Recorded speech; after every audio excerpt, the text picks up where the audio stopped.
All right, guys, so now we are shifting gears a little bit in this case, and we are now profiling this Daryl Lott or Preston Pierce guy, okay? So with each passing day, we learn more and more information about the case, and I heard today from a coworker who heard it from a friend that said he's back up at the My Way Lounge and Restaurant. Well, if that's the case, that's fits the profile perfectly, right? I mean, you got the Brian Koberger in Idaho. He was trying to blend in like a chameleon and acting like he did nothing wrong, and when he killed 4 Idaho college students out there. And now we've got this guy that's doing the same thing, who we believe, our sources have led us to believe, that he is the previous murderer of Cindy Ball and Caitlin Ferree. Which maybe it's not true, maybe it is. I believe it is, but it takes somebody with a lot of cocky confidence to sit there and just keep going back to the scene of the crime, basically, which, in his opinion, I guess it wasn't the scene of the crime. That's just how we know it, because the Parkersburg police came out and said, well, that he did take her to his house, but he told them that he dropped her off at an intersection or somewhere else or by the police station. None of that was true. So no matter whose story you do want to believe, you've got the guy saying he's the last one basically who saw her, that he picked her up from My Way and dropped her off, and the police have come out and they went through his house with a forensics team, ransacked his car, seized it, and they said they couldn't find any incriminating evidence. So it makes you think, well, if he killed her, it may not have happened at the house. We don't know, but we're triangulating on an area due to this person that I've met off of Reddit who's done some really good research. He's a proprietor, and he kind of knows what he's talking about. He's done a lot of work, and there's this wooded area that we're going to try to focus on here and see if we can explore Wednesday and maybe Tuesday night. I don't know yet. I've been working every day. I haven't had a day off since December 16th, and Christmas Day, I guess, but I do get one off on Wednesday, and I'm going to go out there and see what I can find. I walked in the north part of town today, didn't see anything by the roads in the woods, but there have been people who've flown drones over this guy's residence, and his first house that he was living in was on 1310 Division Street Extended, which is 1 mile from where I live here on the south end of town, and he's not there. He basically retreated back to his other residence, which is out by WVUP, West Virginia University Parkersburg, and a place on Miller Lane. Well, people have been flying drones out there from what I'm understanding, and detectives have been working with people on this case. The reward offered by the family and people from My Way Lounge combined is now $65,000 as of today. And there are a lot of people that are going out there trying to find her for that reason. Now, I'm not saying everybody is, and we've had a candlelight vigil hosted by her friend Jake Grimm on December 19th to about 150 people at City Park, and they wanted to have an organized search party then, but it didn't happen really. And we don't know what's going on, but the Mid-Ohio Valley Group Facebook page, there's been some information that's been posted in there, and people thought that the remains that was found in Ohio in Elm Grove was her, and the police came out right away and said that's not her. Well, we were getting posts that were being taken off like right away, and they kept being uploaded and they kept getting removed, and you've got the Parkersburg Police website that still is under maintenance. I've reported that on a previous video, and they always, at pkbpolice.com, every week they always brag essentially about their arrests, and they put it on there, if you want to call it that, or they'll just report on it, but it's been in maintenance mode ever since December 16th, and we don't know why that is.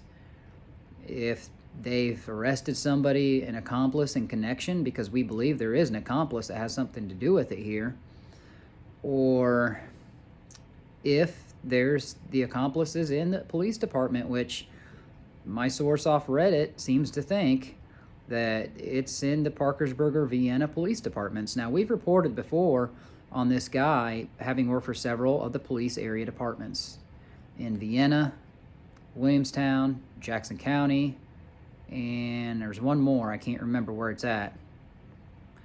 But he kept getting fired for sexual harassment. And there was another job he had done, and a woman said she fired him for sexual harassment. And he was a delivery driver as of the scene of the crime, or time of the crime, a delivery driver for Grubhub and DoorDash. And, well, women were saying that he was borderline stalking them while doing this job. So I think that in the previous murders, if he was the murderer of Cindy Ball and Caitlin Ferree, then he didn't use a gun to murder them, if it was him. And it takes a real sick son of a bitch to sit there and throttle and strangulate somebody or suffocate them, or however he did it.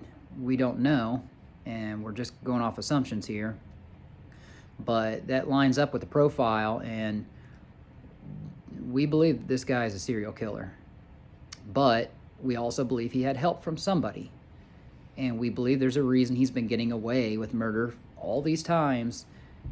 And you got to ask yourself, how does he keep getting hired by these police stations when he gets fired by one and another one hires him? It doesn't make any sense. So is the accomplice in the police departments? I don't know, but it seems that way. So, like I said, we're going to go out and try to look. We looked yesterday at the marble factory, and we didn't see anything like I thought we might. That was my first hunch of where to go. And now my second hunch is these wooded areas. And there's just a lot going on with this case. Like I said, we learn more every day. And some of us hearsay and rumors, but a lot of times you got to go off that stuff, because if you don't, then you're possibly missing information that could lead to finding her. And we're hopeful she's alive, but you got to understand she's 5'1" and 110 pounds. And it was right before her 28th birthday. Now, one thing that gets lost in the sauce on this is she didn't want a driver's license. She's like me. I run everywhere I go. And although I will get a driver's license and I will get a vehicle fairly soon within this year,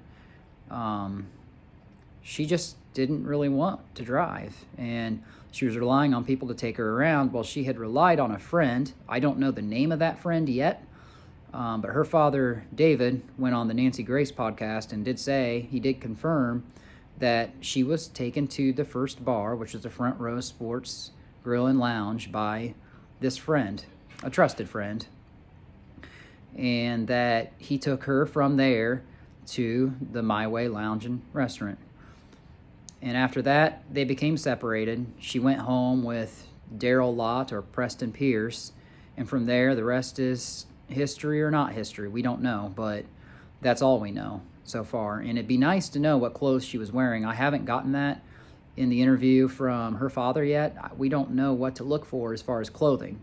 Because when we went to the marble factory, myself and our friend Chaos Girl over here, we saw a lot of clothes, but we didn't see any... we didn't know what to look for as far as clothing. I mean, there were lots of shoes out there, as you saw in that video, but we don't know. So, didn't see any dead body or anything, but we got our eyes open to look for, like, bags of tarp or plastic bags or dug up dirt and stuff like that, because you got to put yourself in the mind of this guy, and that's pretty scary to do. But if he did it pretty quickly. And if he took her to the area that the other two were done, then it gives us a fair idea, but it's still a wide swath of area, and it's going to take weeks to cover all that ground, with or without help. So we're going to see what we can do, but our belief is that she's not just going to be lying on top of the ground. She's probably going to be covered up or in the ground or in the water. We're right on the Ohio River too. So anything's a possibility here. She could be in a warehouse building. And there's a couple people that are pretty adamant that she's going to be put in a warehouse building. So what you got to do is you got to know who this guy was hanging out with, where he's been, the circles he runs around with, because if you know who he hangs around with, that could give you some idea of where she could be. She was not in the house on 1310 Division Street Extended. They ransacked that with a forensics team. She wasn't in the trunk of the car, as we've had another woman murdered and essentially buried in the trunk of somebody's car at the 7th Street Car Wash 6 years ago. So you can eliminate those two theories. That leaves a warehouse building, the river, the woods, the ground. We don't know. So we're going to try to see what we can do, try to bring some peace and justice to this family, because they're desperate. And with the days that keep going by, they keep upping that reward, and people are getting out there and they're looking. So I don't know, but stay tuned. There's going to be more videos where this came from. We'll probably do a live video as we go out looking around a little bit. All right, guys, we'll talk to you later.